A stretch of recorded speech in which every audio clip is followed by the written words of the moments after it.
ಇತ್ತೀಚೆಗೆ ಮಹಾರಾಷ್ಟ್ರದ ಸಂಸದರಾಗಿರ್ತಕ್ಕಂಥ ಸನ್ಮಾನ್ಯ ದೈರ್ಸಿಲ್ ಮಾನೆ ಅವರು ಬೆಳಗಾವಿ ಜಿಲ್ಲಾಧಿಕಾರಿಗಳು ನನ್ನ ಕರ್ತವ್ಯಕ್ಕೆ ಅಡ್ಡಿಪಡಿಸೋದ್ರ ಮುಖಾಂತರ ನನ್ನ ಹಕ್ಕಿಗೆ ಚ್ಯುತಿ ತಂದಿದ್ದಾರೆ ಅಂತ ಹೇಳಿ ಗೌರವಾನ್ವಿತ ಲೋಕಸಭೆಯ ಸ್ಪೀಕರ್ ಆಗಿರ್ತಕ್ಕಂಥ ಓಂ ಬಿರ್ಲಾ ಅವರಿಗೆ ದೂರನ್ನು ಕೊಟ್ಟಿದ್ದರು. ಹೀಗಾಗಿ ನಾನು ಈ ಭಾಗದ ಒಬ್ಬ ರಾಜ್ಯಸಭಾ ಸದಸ್ಯನಾಗಿ ವಾಸ್ತವ ಸಂಗತಿಯನ್ನು ಗೌರವಾನ್ವಿತ ಸ್ಪೀಕರ್ ಅವರಿಗೆ ತಿಳಿಸ್ಬೇಕಂತೇಳಿ ನಿನ್ನೆ ಅವರಿಗೆ ಭೇಟಿಗೆ ನಾನು ಸಮಯ ಕೇಳಿದ್ದೆ. ಅವರು ಸಮಯ ಕೊಟ್ಟರು.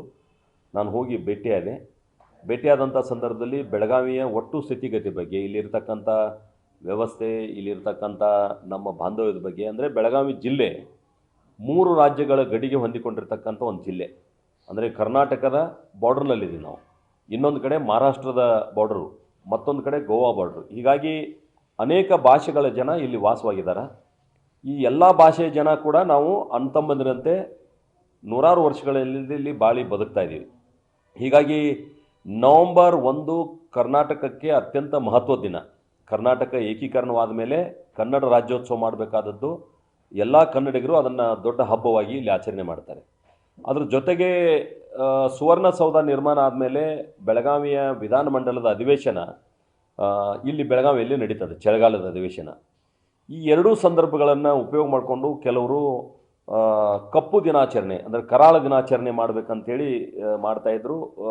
ಸನ್ಮಾನ್ಯ ಮಹಾರಾಷ್ಟ್ರದ ಸಂಸದರಾಗಿರ್ತಕ್ಕಂಥ ದೈರ್ಸಿಲ್ ಮಾನೆ ಅವರು ಅದರಲ್ಲಿ ಪಾಲ್ಗೊಳ್ಳುವ ಮೂಲಕ ತಾವು ಇಲ್ಲಿ ಬರಬೇಕಂತೇಳಿ ಪ್ರಯತ್ನ ಮಾಡ್ತಾಯಿದ್ರು. ಇಂಥ ಸಂದರ್ಭದಲ್ಲಿ ಒಂದು ಸುವರ್ಣಸೌಧದಲ್ಲಿ ವಿಧಾನಮಂಡಲದ ಅಧಿವೇಶನ ನಡೀತಕ್ಕಂಥ ಸಂದರ್ಭದಲ್ಲಿ ಶಾಂತಿ ಸುವ್ಯವಸ್ಥೆಯನ್ನು ಕಾಪಾಡಬೇಕಾದದ್ದು ಜಿಲ್ಲಾಡಳಿತದ ಮುಖ್ಯ ಹೊಣೆಯಾಗಿರ್ತದೆ. ಹೀಗಾಗಿ ಜಿಲ್ಲಾಧಿಕಾರಿಗಳು ಕಾನೂನು ರೀತಿಯಾದಂಥ ಕಾನೂನು ಸುವ್ಯವಸ್ಥೆಯನ್ನು ಕಾಪಾಡುವಂಥ ದೃಷ್ಟಿಯಿಂದ ಆ ನಿರ್ಣಯವನ್ನು ತಗೊಂಡಿದ್ದಾರೆ.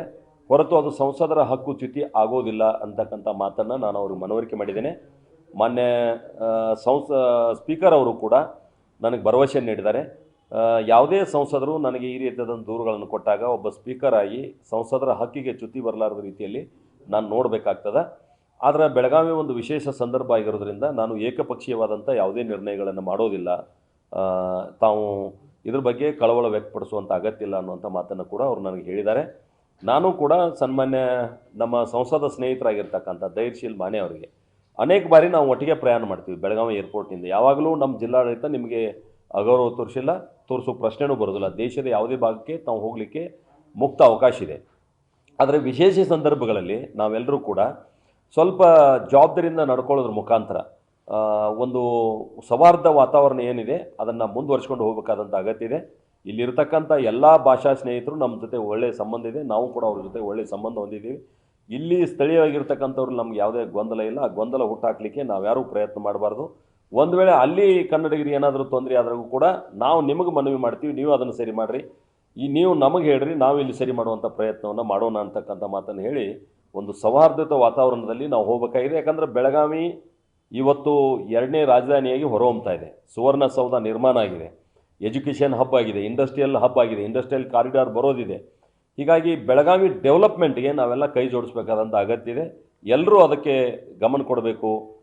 ಸಣ್ಣ ಪುಟ್ಟ ವಿಷಯಗಳಿಗೆ ಆದ್ಯತೆ ಕೊಡ್ತಾ ನಮ್ಮಲ್ಲಿ ಹೊರಗಡೆ ಏನೋ ಒಂದು ಆಗಿದೆ ಅನ್ನುವಂಥ ಒಂದು ವಾತಾವರಣ ನಿರ್ಮಾಣ ಆಗೋದಕ್ಕೆ ನಾವು ಆಸ್ಪದ ಕೊಡಬಾರ್ದು ಅಂತೇಳಿ ಎಲ್ರಿಗೂ ನಾನು ತಮ್ಮ ಮೂಲಕ ವಿನಂತಿಯನ್ನು ಮಾಡ್ತೇನೆ.